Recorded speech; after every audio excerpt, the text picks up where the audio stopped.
Good evening, everybody, and welcome to another edition of the Sports Exchange. My name is Scott Morganroth, the Motor City Madmouth. Alongside of me is my co-host, Steve Balestrieri. Well, not quite alongside of me, but close enough out in southwestern Florida. That's close enough. So, how you doing tonight, Steve? Hey, every day's a holiday, man, and I love talking sports with you. So, this is like a paid vacation today. Beautiful. Well, we love having you. Before we go into what we're talking about tonight, I want everybody out there to know everything they need to know about Steve Balestrieri. Well, I write for PatsFans.com. I've been covering the Patriots for the past about 10 or 11 years, 9 years with PatsFans.com. I do a podcast for them called Patriots 4th and 2. I also write for a military news service called SOFREP.com. I cover special operations in the military. So that keeps me busy, and now I'm loving life in Southwest Florida. We just moved down here a couple of months ago, and we're getting settled in, and it's a nice change of pace. Sure is. You got a pool, and then you just went over to Culver's on Saturday, and just so you know, there's a lot of them up on the I-75 corridor on the west coast of Florida. We've gone to a few of them, and in fact, my wife and I just had one here in Margate, Florida. And Steve, you got to have the curds. So when we go out there and meet up with you and your other half, we're going to have butter burgers, curds, and we're going to have old custard, man. Looking forward to that before long. So it's going to be a lot of fun. So before we get to the broadcast here and go into the nuts and bolts, what are you doing this Labor Day weekend? This Labor Day weekend, I'm not doing much. We have some family members coming into town, and they've been kind of under the weather physically, so we're going to bring them to our place and just relax and kind of take it easy, get some sun, maybe jump in the swimming pool a little bit and spend some quality time with them. Nothing wrong with that at all. So nothing like having that pool. Where I live right now, it's a community pool, and I'm not really comfortable going in a community pool for obvious reasons at this point. So with that said, this is the New England version of the Sports Exchange. We have the Detroit version on Monday nights with George Eichhorn and I. And, of course, you'll have an opportunity to appear on the Monday night edition of the Sports Exchange with George Eichhorn and I at a later date to be determined. But tonight, this is our broadcast. Now, with that, Steve, let's go on to the first thing. And let's talk about COVID testing. It appears as though COVID testing appears to be working, doesn't it? It does seem to be working. I know that during the period of, August 21st to the 29th, I was reading the NFL tested 8,739 players and personnel and gave 58,621 tests during that 9-day period. And they only had 4 players and 6 team personnel test positive. I think that means the precautions that teams are taking, I think it's working. I mean, for that many people being tested and you only have 10 people coming up with a positive test, I think things are working. And I think the NFL, and I never really say this, they should be commended.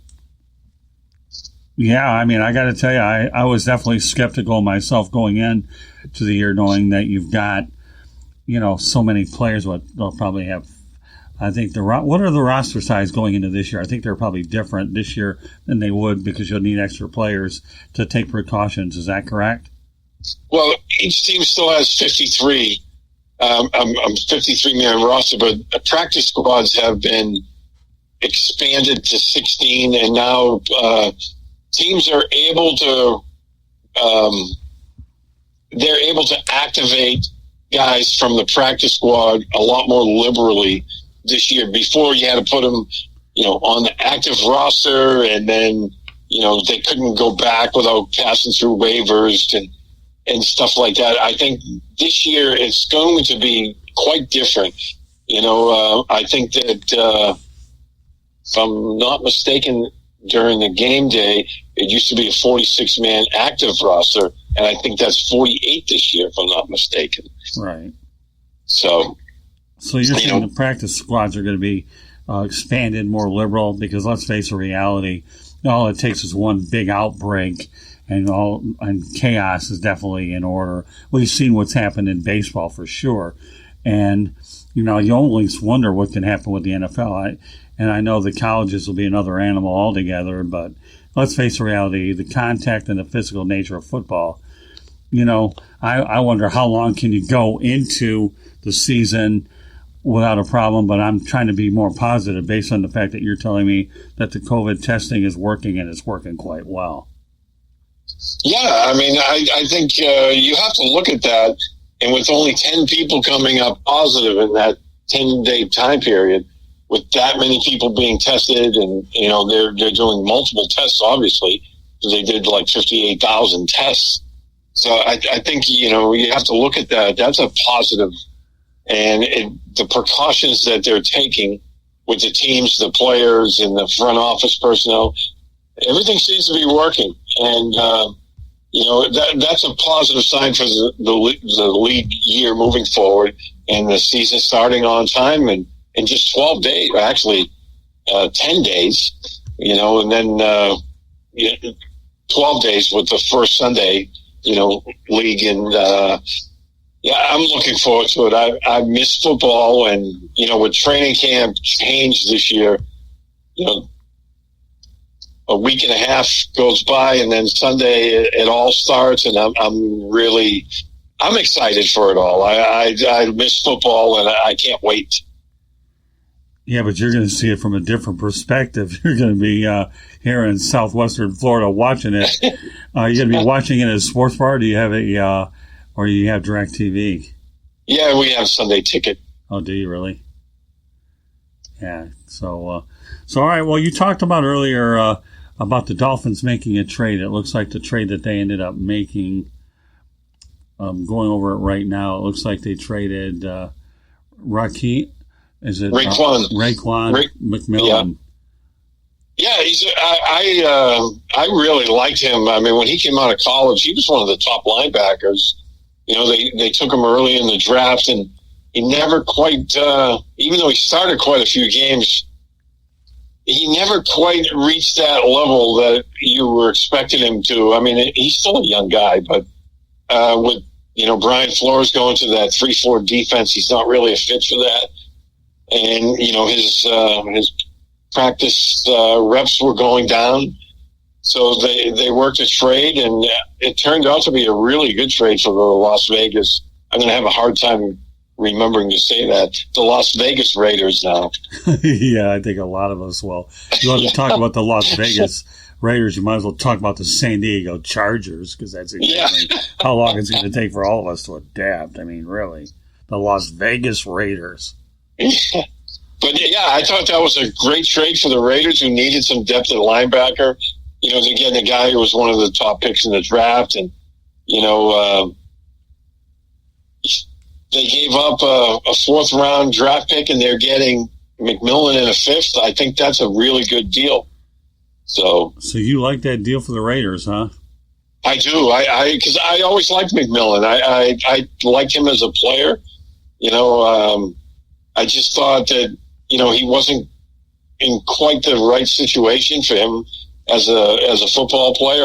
I thought he was going to really excel with Miami, but then Brian Flores is going in a different direction, and he's not really a fit for that 3-4 that they're going to run. So this will be a fresh start for him. I think, the Raiders will put him to good use, and, he's going to be living in Vegas. How bad can that be? No, that's true. There was a time when I actually once considered going to Vegas, but I ended up making it here to Florida to be closer to my parents. But I was a snap of a finger from, because I lived at that time, Steve, out in Chandler, Arizona, near Phoenix area. So how long is it going to take for people to adapt to Las Vegas Raiders, or are we going to be calling them the Oakland Raiders? That's kind of weird, isn't it? Exactly. I mean, I still think of them as the Oakland Raiders, and Al Davis and all that. I mean, right. I didn't like it when they went to LA there for a while, and but we'll see how it works out in Vegas. Their new stadium is almost done, and it looks like it's going to be quite the place. Yeah. In fact, from what I can tell by the designs, I think they have that field that is like the Cardinals Stadium, where you can take it out and the grass gets sunlight, and then they can roll it back in on rollers. So from what I heard, let's face the reality, Steve, this is a copycat society, and that doesn't count in terms of just teams per se. We're talking about stadiums. That's a pretty unique stadium, and I've been to the one in Dallas when the Patriots played there a few years ago. Jerry's place? I guess it was about 5 years ago. Dallas's stadium is absolutely enormous. I mean, I heard about it. You see pictures of it. You see it on television. It just doesn't do it justice. And then going there, I mean, I used to tell people in New England where we were living, you could take Foxborough Stadium, drop it inside of Dallas Stadium, and it wouldn't touch any of the sides. Yeah, I believe that's AT&T Stadium. The only game I ever saw in Dallas was at the old Texas Stadium many years ago, and the Lions were heavily underdogs, and the Cowboys were Super Bowl champs, and Barry Sanders had an incredible game. I got to tell you, Steve, of all the games I've ever been to, NFL games, that to me is the greatest game I've ever seen, and that may trump 4 Super Bowls, because I think of the fact that, for me, to see Barry have a great night. You remember, I don't know how things were when you were there, but for me, to be able to watch the entire game up in the press box, and then I got the Cowboys PR people were so classy. I got to spend 10 minutes on the field, and then and the game goes into overtime, and it was decided based on the Lions field goal. The Lions won the game.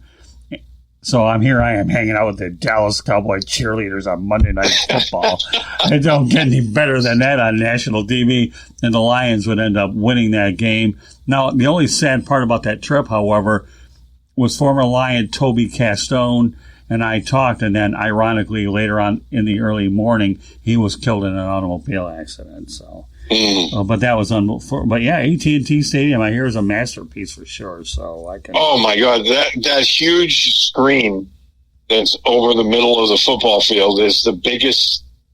It's like the biggest television screen I've ever seen in my life, and it was so funny because you can't help but having your eyes drawn to it. And where we were sitting up in the box area, we were down in the end zone, and the Patriots had first and goal at the 3-yard line, and it was right directly underneath us. And I caught myself. I was watching the big screen rather than watching the play right underneath me because it was that large.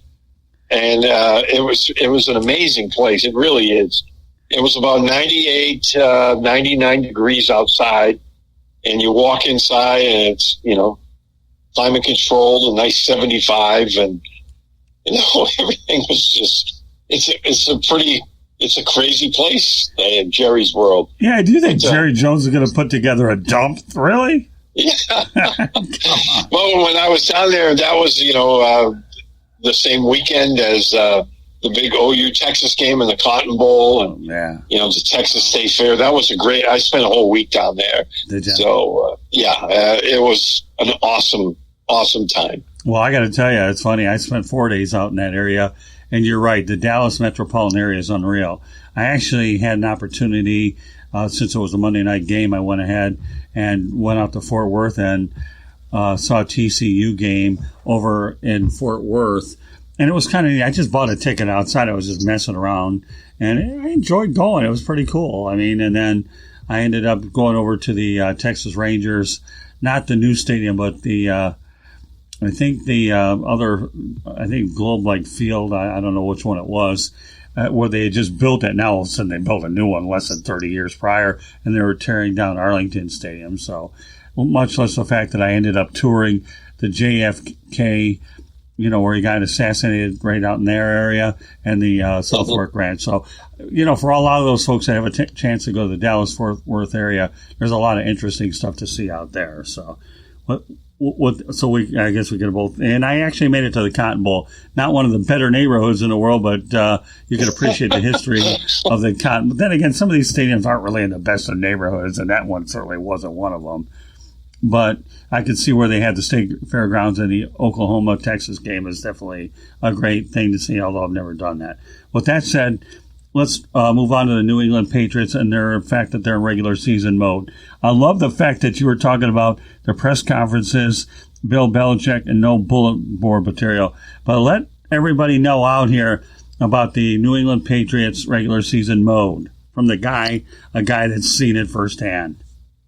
Yeah, they're in regular season mode now, and again, the practices, the media is only allowed in the first 10 minutes, and you basically see them doing a walkthrough, like a warm up, and that's about it. And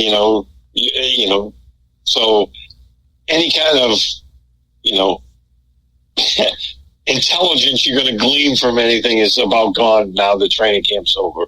So now you have to wait for the games, and you have to wait for, whatever the team puts out. But, in regular season mode, Belichick does not put anything out. You've all seen it. And their press conferences is the absolute worst.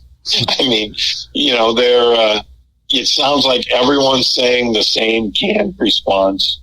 You get very, very little out of the players because, that's the Belichick way. That's the Patriots Kool-Aid. And as we were talking offline, Cam Newton's first press conference as a member of the Patriots, everyone was watching it, because now everything's virtual. So we're all watching it. I'm expecting to see his, personality come out, which, it did to a small degree. He was, smiling, being Cam, as we all know him to be.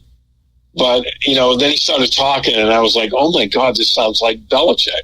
It's like Cam's already drinking the Kool-Aid. I mean, he's talking about, we have to build the team, and it's all one day at a time, and it's just, we're going to take it one step at a time. We have a long way to go. I was like, oh, my God, it sounds like Bill standing behind him, That's too funny. But that's their way. That's how they handle business, and, as long as Belichick's in charge, that's the way it's going to be. Yeah, I just find it hard to believe that with a Patriots press conference, well, Bill Belichick is going to give you very little. You're not going to get the big quote. He's not going to give you no bulletin board material. And as we talked earlier, Tim Tebow drank the Kool-Aid too, didn't he? And why don't you give me your story on Tim Tebow also? I'm really intrigued about that. Yeah, Tebow was a great kid. And I was talking to you about this offline. I mean, I really liked him as a person. I thought there's nothing to dislike there. I mean, he's just a really genuinely good person. And he failed as an NFL quarterback, but it wasn't through lack of effort on his part or preparation. I mean, he just didn't have the skills to compete in the NFL. And, but I mean, at the same time, he had a little bit of success. He took a team to the playoffs. He won a playoff game in overtime against the Pittsburgh Steelers. So, he wasn't totally devoid of talent. And just, when he came to the Patriots, we all thought that because Belichick really admired him. And when they were getting ready to sign him, we all thought it was kind of, because Belichick usually plays his cards very close to his vest. Mm-hmm. So we all thought it was very interesting that a couple of days before Tebow signed, he's seen out to dinner with Belichick in downtown Boston. Really? Yeah. And you never hear that. And a lot of people thought that, Bill likes him. He's trying to drum up some interest because he's not really a fit for New England, because of the offense the Patriots ran. But, he's just trying to generate some interest so somebody will give Tebow a job. But it turns out, it didn't work out for him that way. And, you talked about how he ended up with the Jets, which is, I felt awful for him. Yeah, they were sold a bill of goods. I mean, listen, you had Josh Daniels there who drafted him with Denver. So if there was ever a chance he could make a team. Now, I think if they would have had three quarterbacks, I think Tebow would have been the third one. I think from what I remember, right, and correct me if I'm wrong, wasn't he part of the final cut and they opted to go with two quarterbacks? Yes. All right, so my memory serves me correctly. And I think so. I mean, Josh McDaniels was there. He believed in him. So if there's ever a chance for him to make it, that'd be one thing. But when you also put Tim Tebow in perspective, how many good quarterbacks or great quarterbacks haven't even won a playoff game? And as much as it pains me to say this, Matthew Stafford hasn't won one, but yet, meanwhile, Tim Tebow has won one. So, and I love Stafford. And he beat the Steelers. I mean, Yeah. I love Matthew Stafford as a quarterback. What do you think of Matthew Stafford? Oh, I think Stafford has tons of talent. It's just, I don't know what it is. It's like when you look at Stafford, you think of he has so much potential. And then he's had some really, really big seasons. But at the same time, I don't know whether it's the team around him or the circumstances, but it never quite falls into place for him, does it? Well, no, but I think what happens is you alluded to this, and now I'll expand on that, okay? It's a team around them. I think the Detroit Lions' inability to have a running game to take the pressure off of Stafford where he doesn't get killed back there doesn't help matters any either. So, you know this as well as anybody else. You have a good, strong running game to complement the passing game. Quarterback doesn't get killed too bad, and they complement each other. And I think that's the one thing that Matthew Stafford has lacked back in Detroit. So, but anyways, let's talk about. They've struggled with the running game since Barry Sanders, retired. Yeah, I don't think they've had many 1,000-yard rushers. I think Reggie Bush was one of the last ones that had done it. But you're right. Ever since Barry left, they definitely have had a hard time. And it's not due to lack of trying because they've drafted some pretty good players. They haven't been able to stay healthy. Javid Best was a guy who I think they drafted. Didn't work out. And Kevin Smith, highly heralded running back out of Central Florida, rushed for a lot of yards, didn't work out. I mean, the Lions have definitely been snake bitten at the running back position. With that said, okay, let's talk about big cutdown on Saturday at 4 p.m. What do you expect from the Patriots? Oh, with the Patriots, it's going to be really interesting because they're really deep in running back. And one of the kids that'll probably get cut is an undrafted rookie from Arizona, J.J. Taylor. And, he's tiny. He's not a big kid, but he's just electric with the ball in his hand. And I was very excited when I heard the Patriots were going to sign him. I was hoping they were going to pick him up with a late-round draft pick.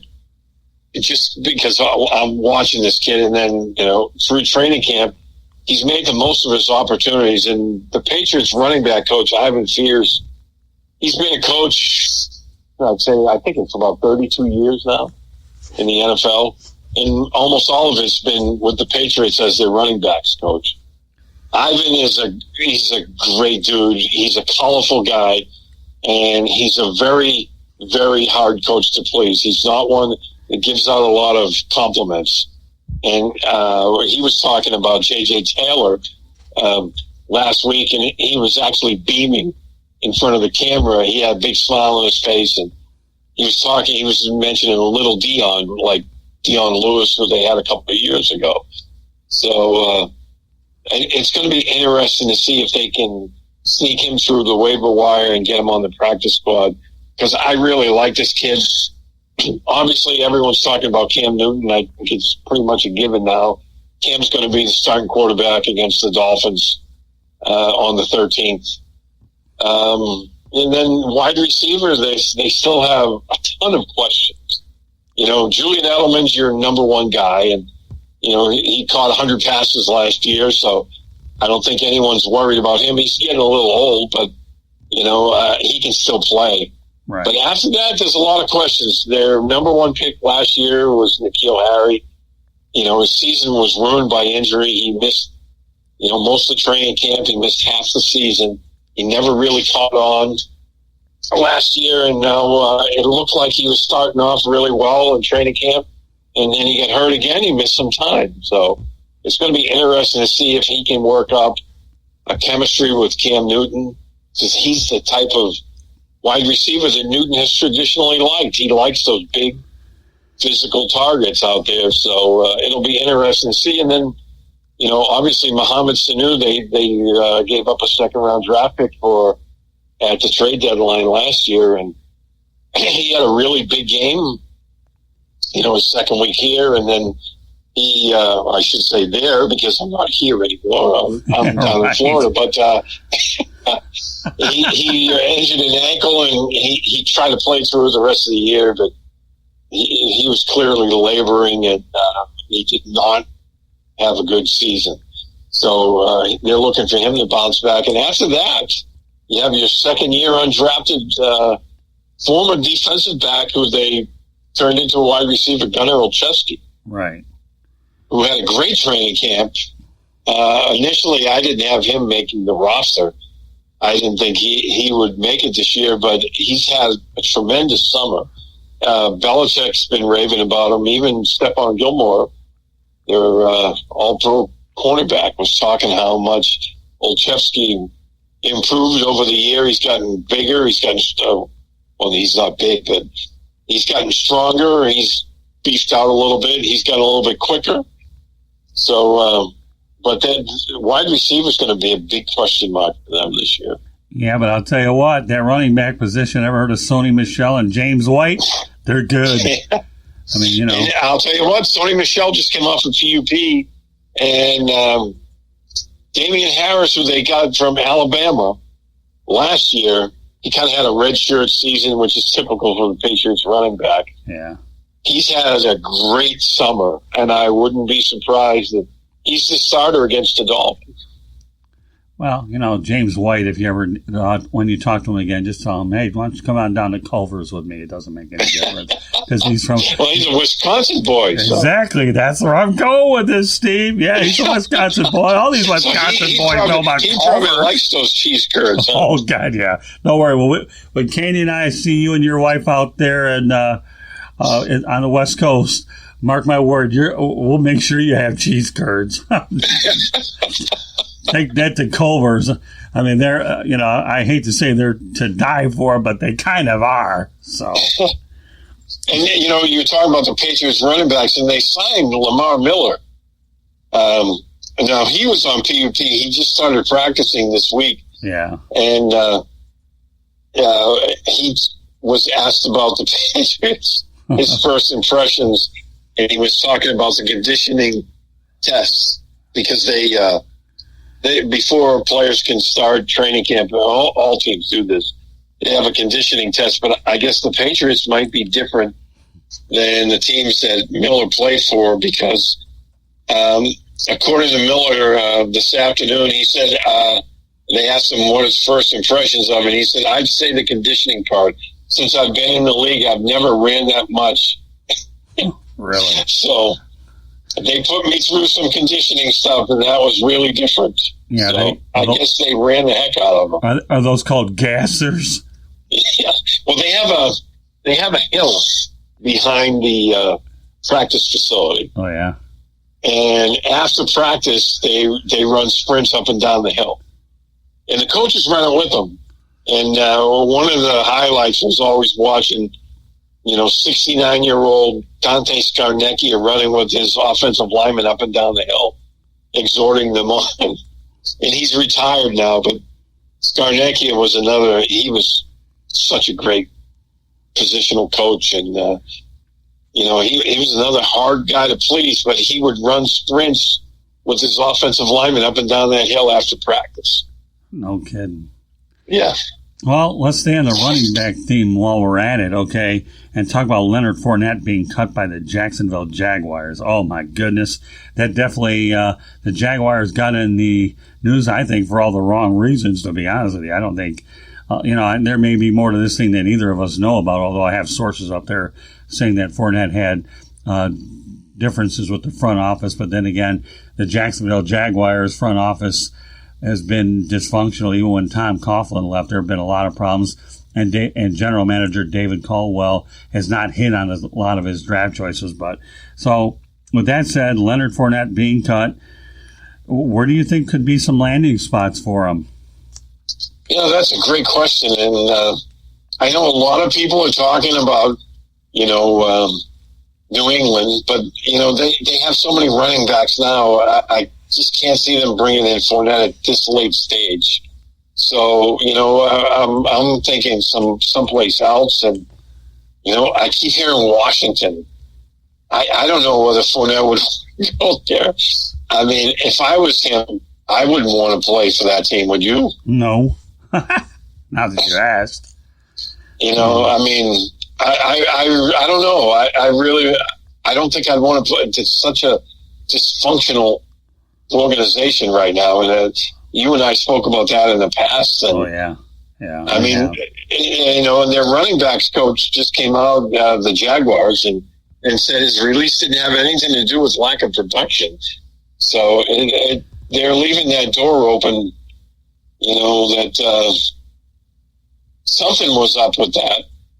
So yeah, I don't know. I don't know where he's going to end up. It's a really, he cleared waivers, so nobody, you know, and everyone keeps talking about New England. They have so many running backs now. I just don't see him taking Fournette. Although, again, Belichick always spoke highly of him. So, you know, could they go for a big back? I guess, but they just signed, you know, Lamar Miller. So I don't know. But you know full well those NFL contracts aren't guaranteed anyway. So I mean, you're here today, gone tomorrow. I mean, you know where I wouldn't be surprised to see him end up. Where? Here in Southwest Florida with Tampa Bay. Well, I've heard that being talked about a lot. Don't kid yourself.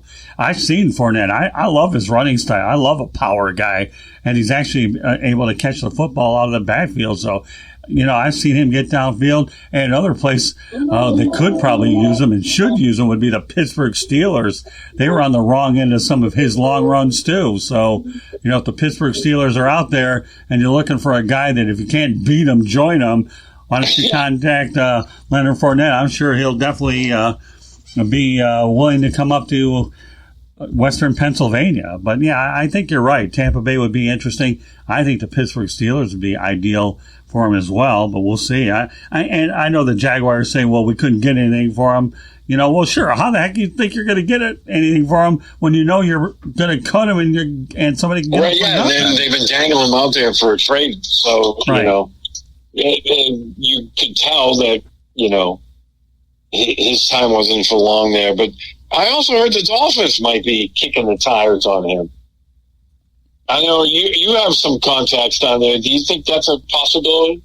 I wouldn't see any reason why. I mean, the Dolphins have given up on a lot of running backs in the past, and if Brian Flores learned under Bill Belichick, which obviously he has, although his style, Brian's his own guy, unlike Matt Patricia, who's the Xerox copier of Bill Belichick, you know, I'm sure that Brian Flores would probably keep an open eye. But again, you want to sign him as a free agent on a team-friendly deal, knowing that he's looking for work and you don't have to trade for him and eat the $4.17 million that he has coming to him. So, yeah, it'd be interesting to see if the Dolphins would take a flyer on him. I mean, I know they got Jordan Howard this year, but yeah, but you get a guy like Leonard Fournette. That wouldn't be a bad one to punch. Yeah, if you get a guy like Leonard Fournette for nothing, why not take a crack at it if you can do it? I mean, I think you're right. You're on target with some of them.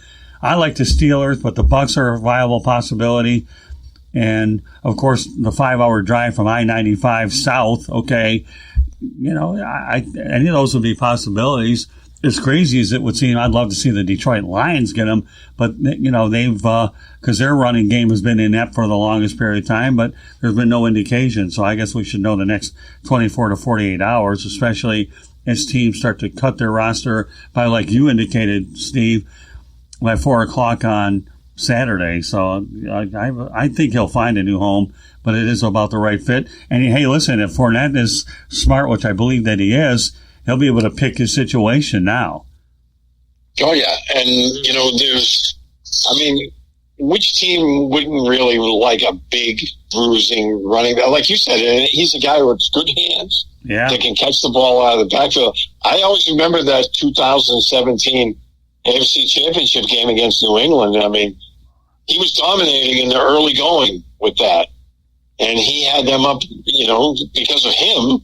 They were basically, he was a big reason. Obviously, their defense was good, but they were up by 10 points in that fourth quarter of that AFC Championship game in New England. And, you know, they ended up not being able to hold on to the lead. But I remember that game. I thought he was their best player. So I don't know. I like the guy. I don't know what happened in Jacksonville, but then again, how many great players have they let go? I know that one player, Ngakwe, whatever. I'll never get that pronunciation right, so I won't try to figure it out. Yeah, they let him go to Minnesota. Yeah, right. He did. I don't know what's going on there. I mean, Doug Marrone is doing Doug Marrone stuff. I don't know.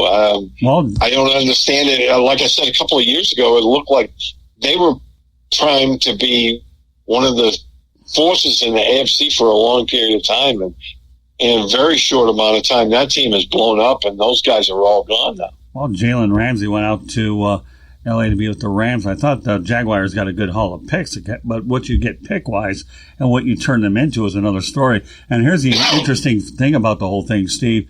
Dave Caldwell and Doug Marrone, okay, this could be their final season. So I don't you think that they probably want to keep the most competitive team that they can out there, knowing that their jobs are on the line? You would think so. Yeah, well. I mean, Shah Khan is not going to. I mean, how long is he going to tolerate rebuilding? Well, one more year it looks like, and then who knows what's going to happen. So now let's go on to a different sport, okay? Or actually, we'll stay on football, then we'll go to the other ones, all right? How's that sound, all right? Sure thing. According to Miami head coach Brian Flores, Tua's hip injury is a factor in the team's early season QB plan. So let's talk about Tua for a moment, and then let's talk about Josh Rosen. Yeah, I mean, when you're looking at Tua, obviously the hip was a question. And I don't know whether Flores is just throwing out a little bit of smoke screen out there, because he, when Flores came out, after you mentioned that to me, because I hadn't heard that yet, I had been out of the loop for a little while this afternoon. So I looked it up, and he said, well, Tua's healthy, but his hip has to be part of the equation, so does that mean he's not cleared to play? Or, are you just throwing smoke screens out there so Belichick has to, plan for, well, it might be Tua, it might be Josh Rosen, it might be Fitz, So yeah, you took the word out of my mouth when you said smoke screen, by the way. Because if anybody knows a smoke screen better than you, I don't know who it is, since you come from a poker face organization where, one or two line quotes come out of there, and they're not known for their loquacious, colorful, candid remarks. Everybody's got the big story, correct? Oh, yeah. That is like, Super Bowl with Bill coming up, and he's like, yeah. You get the snapping of the lips. We have a lot of work to do. I just think it's funny. You know what? I worked with Don Shula many years ago when I was a pup, in 1982. I was like 20 years old, and I was intimidated by Shula. Then again, who the heck wouldn't be anyways? But, I did learn a lot from Shula. He had a little bit more personality than Belichick. I don't know if that's a whole lot more. But Don did, and he had a certain side of him where, there were times when I would ask him questions about life, and he was really nice once he got to like me and got to know me. But again, I was only a young pup at the time. Hello, Back to the Future. The one thing, when it comes to Belichick, if somebody asks him a question that has to deal with a situation that, you could draw a parallel to something that happened in NFL history, then sit back and be prepared to be wowed. Because when Belichick starts talking about NFL history, everyone used to sit there in the room and look at each other like, wow. Because he'll start talking about history, and he can recall games, downs, situations, score, time on the clock, what quarter it was, and so-and-so made such a great play. I'm glad you brought that up, because if you go back to that, this year, and it was the third quarter, it was about 7 minutes to go, and they were facing a 3rd and 13, and he did this, and, he cleared out that, and you just sit there, and it's like an encyclopedia is going. And when he would talk about history, that's when, you could tell he grew up in a football family because, that's where all that came from. But, when it comes to the here and now, he doesn't give much out. You have to kind of read the tea leaves a little bit right. when it comes to Belichick. But, and then the players all, have taken the same tact. He must talk to them because they never really say much.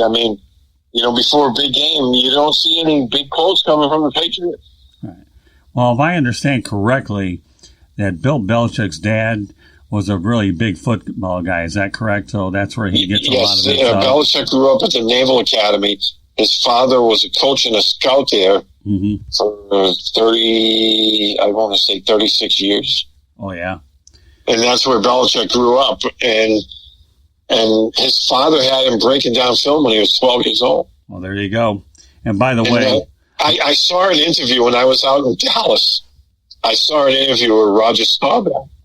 And Roger, of course, went to the Naval Academy and won the Heisman Trophy. Mm-hmm. And he was talking about little Billy, talking about Belichick. Wow. Because he was a little kid back then. And he would go out to practice with his father. And Staubach said Billy would be the first guy out on the field. And, he would beat me out there because Staubach prided himself on being the first player on the practice field. And he said Billy would beat me out there with a bag of footballs and he'd warm me up. And then he was talking about before a big game, I forget who they were playing. And he was like, he struck up a conversation with me, and he was talking about breaking down film and all this, and I just kind of looked at him. And he goes, here he is, this little kid, and he's talking about breaking film down. And his father looked at me and goes, Billy knows. And Staubach goes, I went in the film room, and I started looking at what he was talking about, and he was like, man, he was right. So he said, I kind of knew that he was going to be a coach when he grew up, and it's great to see Billy being so successful. He still talked about him like he was a little kid. Wow. Well, by the way, do you know what Bill Belichick and Don Shula do have in common? What's that? They were both assistant coaches for the Detroit Lions. That's it. That's right. That was Belichick's first job. Yeah, it was, wasn't it? The Lions. And if I really want to depress myself any further, I might as well say Chuck Knox is one of the better coaches out there was too. So you want to talk about? I like Chuck Knox. I'm sorry. I'm dating myself, but I like Chuck. Oh, I think he was great. But meanwhile, the Detroit Lions, as inept as they were when they had a choice to take Chuck Knox or Monty Clark, well, just take Monty Clark. How did that work out? Not so good. So a little bit of a history lesson for you. They had Bill there for a while, so. Yeah. The Lions are a great breeding ground for Hall of Fame coaches that they didn't benefit from. It is what it is. But I thought I'd throw a little bit of history at you. So with that said, okay, why don't you talk about your Patriots coverage? I know you talk about the team in general and the fact that you're doing it remotely. So why don't you go out there and elaborate on the whole coverage part, not only what you're doing remotely, what you're hearing, and what you can expect. Yeah, with this year, I guess the site that I write for is a small one. So we were told early in the process that we weren't going to be allowed to go to training camp this year because the numbers were cut way back. So they let us know, ahead of time. So that was kind of a bummer because, that's my favorite time of year. You go down there and you watch the young players and you watch how they're trying to construct a team, and you watch practice and you see what kind of team they're building. And, you kind of put it all together. And this year we weren't able to do that. So you happen to rely on secondhand stuff and friends that, I have that are, in the beat writers. And then the other guys that I really enjoy reading, I'm reading what they're putting out, and I'm listening to the live podcasts that are going on from down there, during training camp. But it's been tough this year. And, I just put together like my 53-man roster projection for this Saturday. And this is a tough one because without the benefit of preseason this year, right? It's tough to see where they're going to go and what you're really looking at because you're only getting a limited view of practice, and usually, in these preseason games, you see guys who are rising, you see guys who are falling, and we're not getting that this year. So it's got to be tough for the coaches as well, right? Because they're trying to evaluate, especially these young players, on practice squad, practice reps. Not really game situation. Yeah, one of the things that I'm able to get to help our coverage here at the South Florida Tribune, by the way, is I am on the media distribution list for the Detroit Lions, the Jacksonville Jaguars, as well as the Miami Dolphins. So I think that it's good that I like to have a degree of NFL coverage itself coming in, so that way our fans out there and followers are able to follow. And I love putting NFL content up there.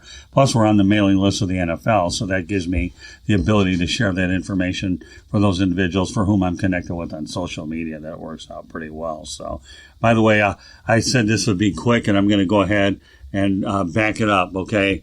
Final score involving a Boston team. The Boston Celtics 102, the Toronto Raptors 99. The Celtics lead that series 2-0. The Toronto Raptors are cruising here up to this point, but I think Kawhi Leonard going to the Clippers may bite the Raptors, who to me look like an early odds-on favorite to get to the finals. But right now the Celtics seem they have the upper hand in that series. It's all the basketball you need to know about, unless you want to go ahead and comment about the one Boston team that is winning at the moment. Yeah, that's the only one that's winning right now. Yeah, the Bruins got wiped out by Tampa. I watched that double overtime game last night, and I kind of had the feeling, and you and I talked offline about this, that I had Tampa winning that series in 6. I just did. The Bruins were playing so well when the lockout happened because of the COVID. They were the only team in the NHL with 100 points at that point. They were playing tremendous hockey. And then, they were locked out for all those months. They came back into the bubble up in Toronto, and during the round robin, they looked absolutely horrible. Yeah. And, they beat Carolina in the first round, and a lot of fans were thinking, okay, they're back. They got their game back. And I wasn't really impressed. I thought they played okay, but I didn't think that Carolina was a very good hockey team. And I thought the Bruins were a good matchup, there for them. But I wasn't quite feeling the same way when they were facing, even without Steven Stamkos. And, with Tuukka Rask having to opt out because of a family emergency, a lot of fans are blaming him, but I can't point at the goaltending in that series and say, well, they lost because of Halak. I thought Halak played really, really well.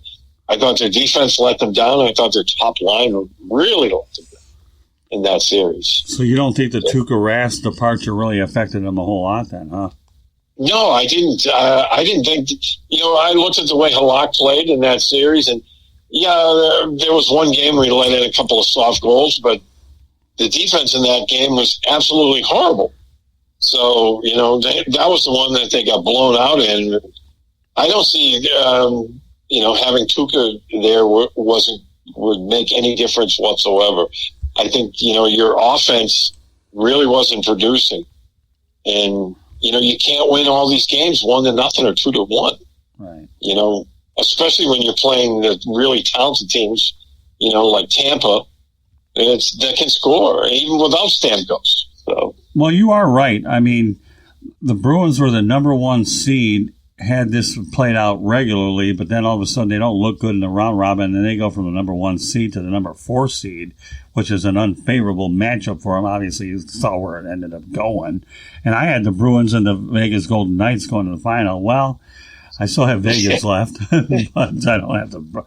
But nevertheless, to me, it's one of those deals where, you know what? Hockey, I just love hockey anyways. I mean, being an original 6 guy like I am, being a Detroit Red Wings guy, we had 4 Stanley Cups and a 25-year playoff run and a lot of great relevancy.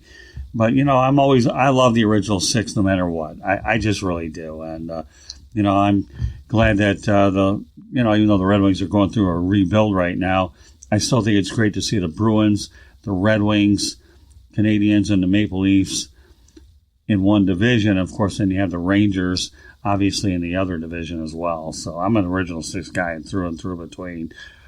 But, I actually thought Boston was going to go a little bit further, but I guess let's not underestimate how good the Tampa Bay Lightning really are.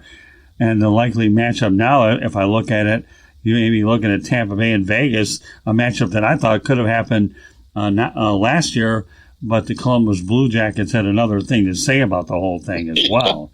And they did with that monstrous upset for sure. Yeah, and I love hockey. I really do. And, a couple of years ago when the Bruins had Pat Burns, who's no longer with us, I got to be friends with Pat. I was good friends with him. We ended up being kind of neighbors up in New Hampshire. Right. And I would sit after the Bruins let Pat go, I would sit for hours up at the sports bar with Pat. Mm-hmm. We'd watch all the games on, satellite TV up in the bar. We'd be talking hockey, and it was just heaven.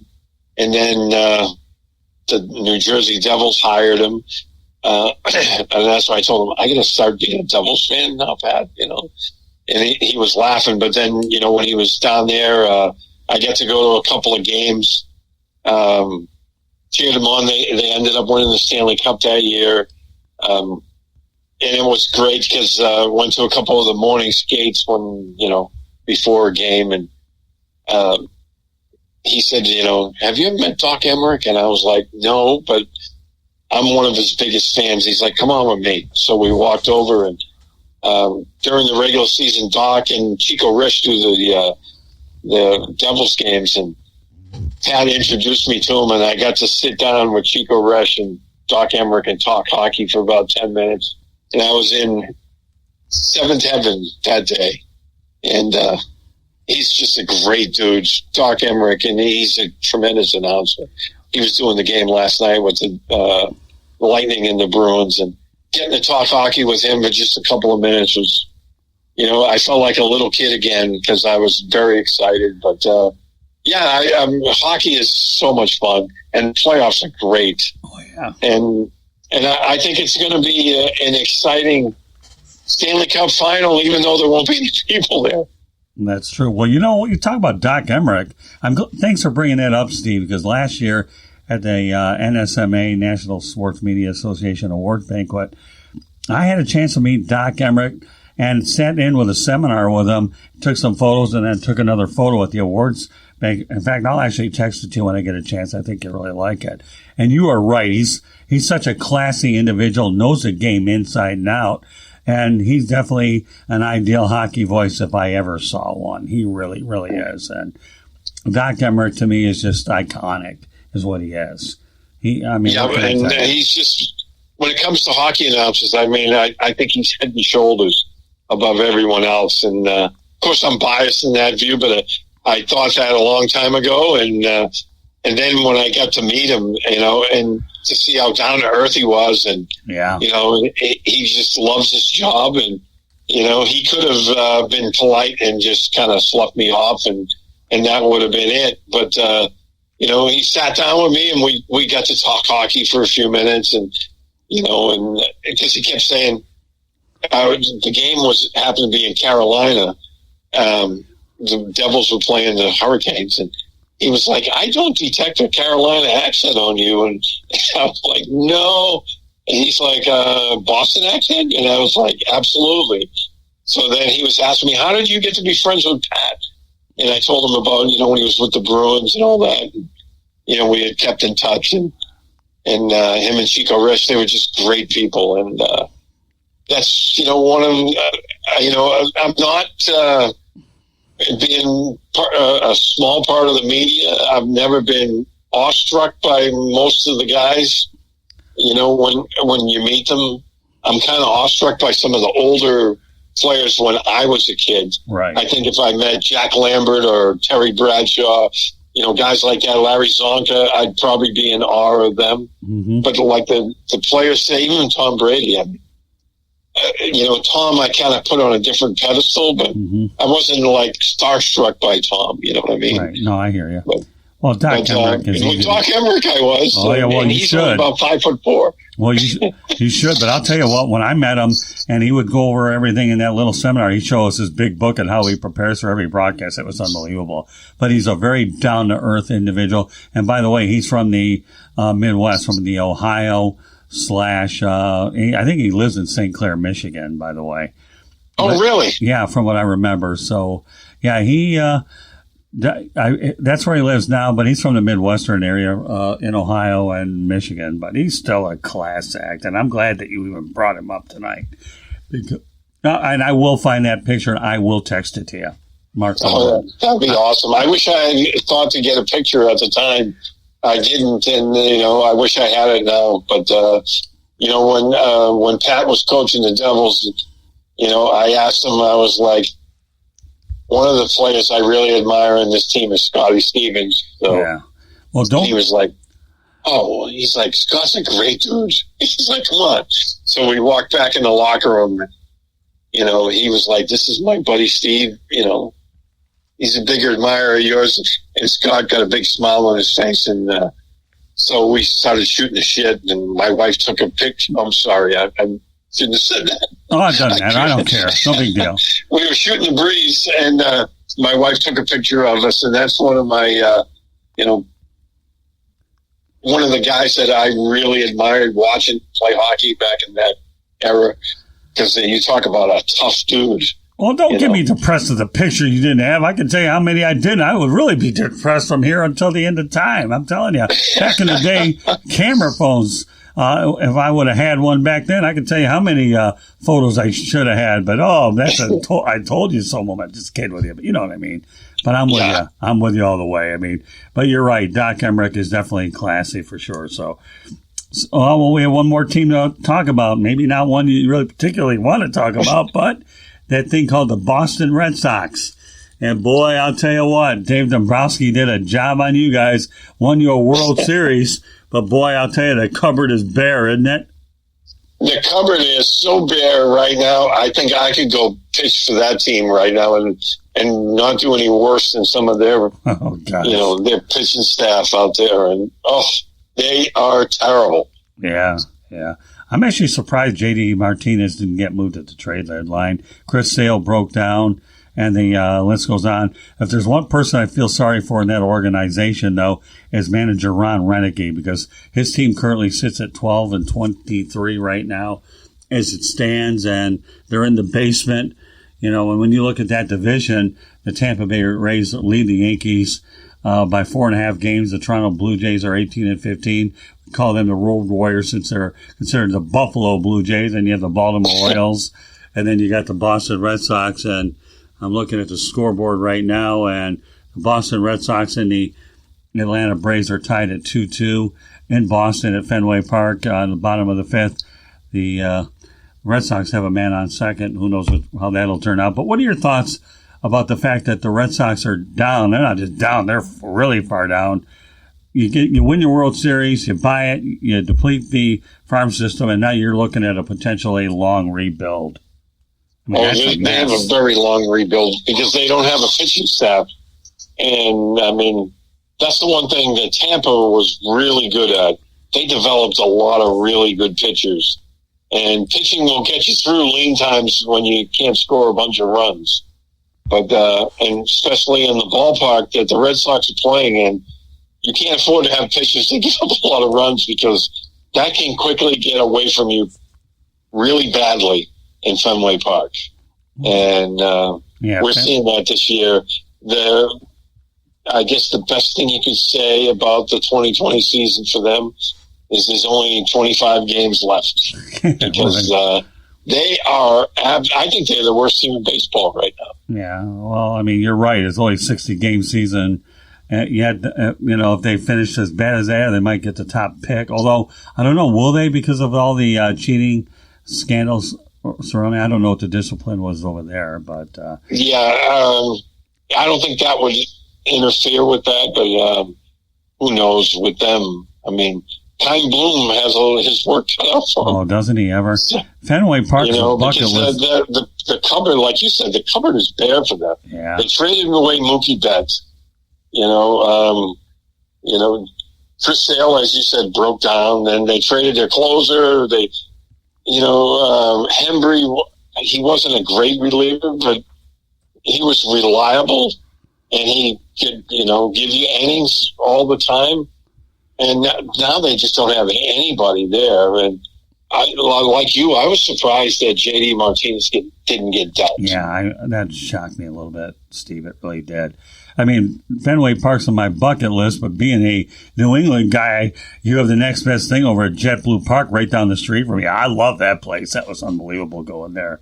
I imagine you'll get a chance to hopefully go there and see some of your New England people out there. But if you get a chance to see JetBlue Park, Steve, it is an incredible place. Mini Fenway, I love that place. That's one of my favorites. Yeah, I drove by it like half a dozen times since I've been living here. Yeah. Because one of my wife's doctors is not far from there, so we drive right by there all the time. And I haven't been inside yet, but I've heard great things about the place. Well, I'll tell you what, I've been to a lot of spring training. There's like 4 or 5 parks I got left here in Florida, and I've been to all the Cactus League parks. And I'll tell you right now, Steve, I'll put JetBlue Park in my top 5 all day long, easily, top 5 or 6. It's that good of a place, and I will get to, God willing, I look forward to getting to Fenway Park, but that's good. So if you at least you're located to a certain part of the state of Florida, at least you'll have, at least you realize that you can see the Dolphins in Miami, which is a couple of hours away. But more importantly, you have JetBlue in your backyard. So unbelievable. Well, meanwhile, you're listening to the Sports Exchange here. My name is Scott Morganroth, along with my co-host Steve Balestrieri. I love being on the air with Steve Balestrieri. You talk about 2 guys that have really seen a lot of sports in our day, and a guy who I truly enjoy being on the air with. Steve, you're definitely a person that I gravitate to, and I just have a lot of fun talking sports with you. To me, you're just a great friend and a great colleague, and I think it's just fun every time we do it. And I'm looking forward that we have a lot more broadcasts to do. It just gets more interesting by the day. What the subject lines are, TBD. Let's keep them all guessing. After all, Bill Belichick does. Yeah, that's it. And exactly. Bill would be just like, well, yeah, we'll take it one day at a time. But, Bill is starting to branch out a little bit. I saw his Subway commercial this afternoon. Really? Yes, he did a series of Subway commercials, and the one he did, the first one they released this afternoon, was actually pretty funny. It was pretty good. Really? And they show some guy who must be a Patriots fan coming out of a place with a bucket of chicken, and Bill just looks at him and said, "Really?" And the guy's like, "I know, I should have got a Subway sandwich." And then Belichick takes out this pair of scissors, and all you see, then the camera cuts to his face. So you can't see what he's doing. And then when he goes back, the guy's suit jacket, the sleeves are cut off, and Belichick goes, "Now you're ready." Hey, if you can't get Jared Fogle, you might as well bring on Bill Belichick. Oh, that was a bad one. So Bill's doing Subway commercials now. Oh, my God. He's graduating there. Does he have the poker face, or is he making the sandwich? Just kidding with you. I got to tell you, of all the fast food chains out there, Culver's is really moving to the top of the charts. I know I'm getting hungry thinking about this, but Chick-fil-A isn't so bad either. But Subway is one that I really go to a lot, too. I really enjoy going there, and Wendy's isn't so bad. But I won't knock the other commercial enterprises. I'm not looking to get a 2,000-calorie burger thrown at me by a manager someplace, but whatever. But it is what it is. So, but meanwhile, great broadcast tonight. With that said, Steve, why don't you put it all out there and let people know how they can get a hold of you?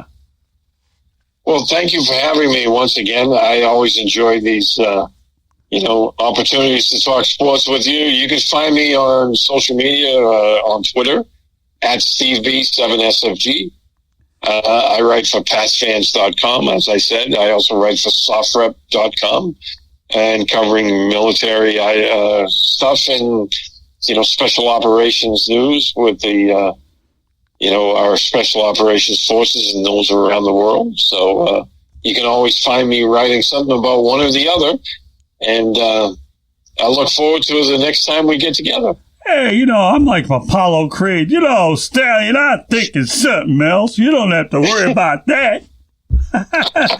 So with that said, I don't know if my Apollo Creed imitation's good, but I will tell you right now, you're listening to the Sports Exchange. This broadcast can be found on Apple Podcasts, Spreaker, Spotify, iHeartRadio, Google Podcasts, or wherever you get your podcasts. If I talk too fast and I have an Indy 500 way of doing things, I don't think I'll slow it down, but I'll give it to you again. Apple Podcasts, Spreaker, Spotify, iHeartRadio, Google Podcasts, wherever you get your podcasts. Also, you can reach us on Twitter at Tribune South. Thanks to Twitter, I met Steve. Best thing, one of the best things I've ever done. Meet a lot of good people, but some stick around, and he's definitely been certainly one of my most enjoyable people that I've ever met, and I'm glad he's a really good friend and a colleague. So you can find us at Tribune South. Facebook, you can find us at South Florida Tribune. Instagram, South Florida Tribune. I expect that Steve and I will be doing some YouTube broadcasts pretty soon. We'll try to make it more visual, right, Steve? Absolutely. And to do that, you can follow us at South Florida Tribune. Our website is www.southfloridatribune.com. You'll be able to find our media distribution partners, our columnists, as well as our broadcasts on there as well. And our email is southfloridatribune@gmail.com. And you can connect with me on LinkedIn, Scott Morganroth. And, of course, Steve and I connected on Facebook as well. So it's really great to be connected with you in more ways than one. But meanwhile, Steve, I can't tell you how much I enjoy these broadcasts. Otherwise, I'd be at a loss for words. And God only knows I don't want to be at a loss for words. I may need a few tomorrow. But if I am at a loss for words, so be it. Who the heck cares? But we're going to get our butter burger, our custard, and the cheese curds when we get out there as well. So, but meanwhile, Steve, great having you on the broadcast again. Look forward to more projects. And I think the more and more we do this, this is a lot more fun with each time, don't you think? Absolutely. Let's do it again real soon. You bet. We will soon enough. So, in fact, I'm planning on working on a broadcast with George Eichhorn, but whether we have George in right away or we do it on our own, who that cares? The only thing that'll be different are the subject matter. So, on behalf of Steve Balestrieri, my name is Scott Morganroth, the Motor City Manmouth, asking everybody to go out there and mask up, social distance, and please take COVID-19 seriously. This is a virus that is a very dangerous virus, and do the right thing out there. It's not worth taking any risk. So once again, thanks for joining us, Steve. My name is Scott Morganroth, the Motor City Manmouth. Thank you for tuning in here on this edition of the Sports Exchange. Good night, everybody.